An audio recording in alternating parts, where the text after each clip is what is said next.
Hey there, folks. Mike Rowe here, ready to get down and dirty with a material we all know and love, concrete. Look around, can you spot it? From the sidewalks we walk onto the skyscrapers scraping the sky, concrete is everywhere.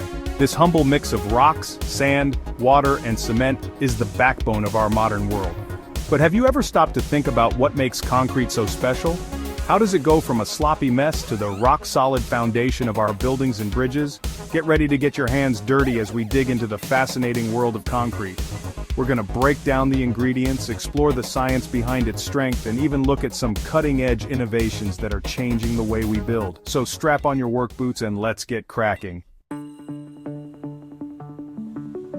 Concrete might seem like a simple material, but don't let that fool you. It's a carefully balanced blend of 4 key ingredients: cement, water, sand, and gravel. Think of it like baking a cake, but instead of flour and sugar, we're using rocks and powder.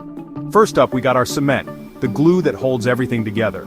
This fine, gray powder is made by heating limestone and clay at crazy high temperatures.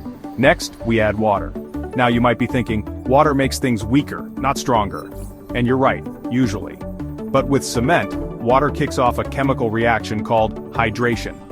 To give our concrete some bulk and strength, we mix in aggregates. That's just a fancy word for sand and gravel. Sand fills in the gaps between the larger gravel pieces, making a denser and more solid mixture. Finally, we mix it all up, kind of like making a giant batch of cookie dough. The consistency needs to be just right, not too runny, not too stiff. And voila, we got ourselves some concrete. Alright, let's talk more about this cement stuff because it's the real star of the show. Specifically, we're talking about Portland cement, the most common type used in concrete today. This stuff was invented back in the 1800s by a fella named Joseph Aspdin. Clever chap, that one. He figured out that by heating limestone and clay together, you could create a powder that hardens when mixed with water. Game changer. But why is it called Portland cement? Well, Aspdin thought the hardened cement looked like a type of stone found on the Isle of Portland in England. Catchy name, right? Portland cement is pretty amazing stuff. When it comes into contact with water, it undergoes a chemical reaction that causes it to harden and bind to the aggregates. It's like magic, but instead of wands and spells, we're using chemistry. This binding process is what gives concrete its strength and durability. Without cement, our concrete would just be a big pile of loose rocks and sand. Not very useful, eh? Now let's dive a little deeper into this whole hydration thing, because it's pretty darn important. You see, when water is added to cement, it doesn't just dissolve it like sugar in your coffee. Nope, it triggers a chemical reaction that transforms the cement into a hard, rock-like substance. Think of it like this. Cement particles are like tiny little magnets just waiting to latch onto something.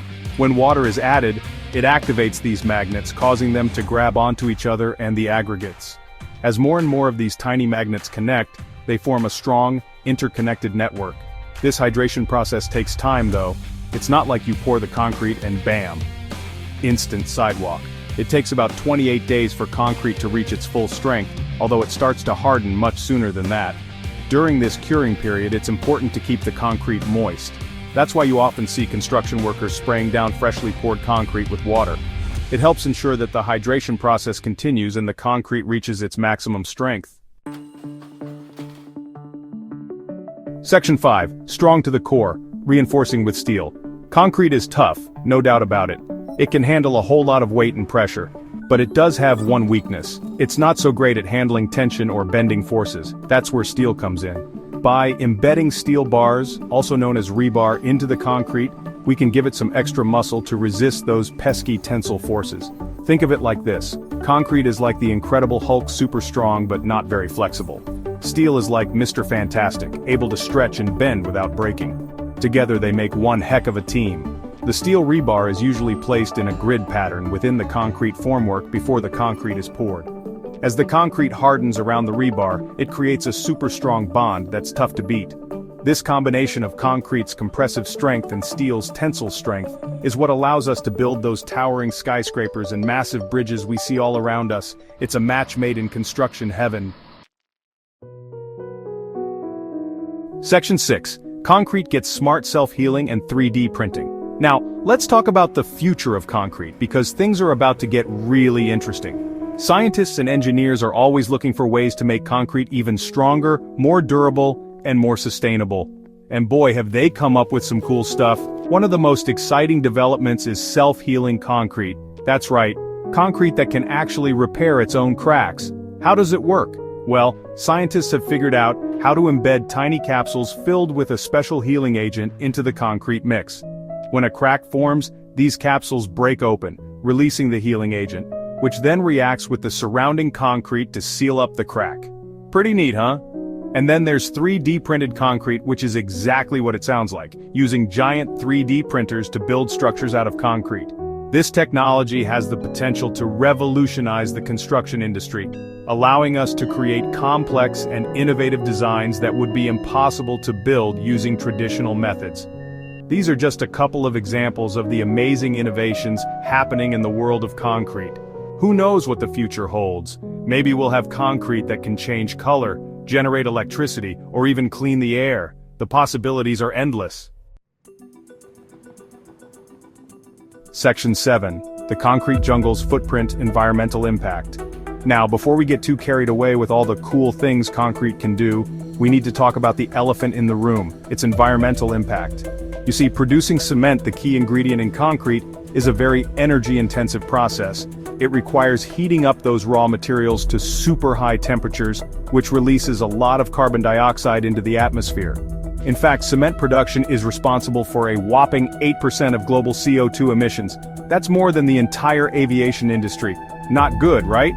And it's not just the CO2. The mining of limestone and clay for cement production can also have negative impacts on the environment, such as habitat destruction and water pollution. So, while concrete is an incredibly useful and versatile material, we need to be mindful of its environmental footprint and look for ways to make it more sustainable. The good news is that there are a lot of smart people working on this very issue, and they're coming up with some promising solutions. Section 8. Greener pastures, eco-friendly concrete. So, how do we make concrete more environmentally friendly? Well, there are a few different approaches being explored. One approach is to reduce the amount of cement used in concrete. This can be done by using alternative materials like fly ash, slag, or recycled concrete aggregates. These materials can replace a portion of the cement without sacrificing strength or durability. Another approach is to develop new types of cement that have a lower carbon footprint. For example, researchers are experimenting with using different raw materials or changing the manufacturing process to reduce CO2 emissions.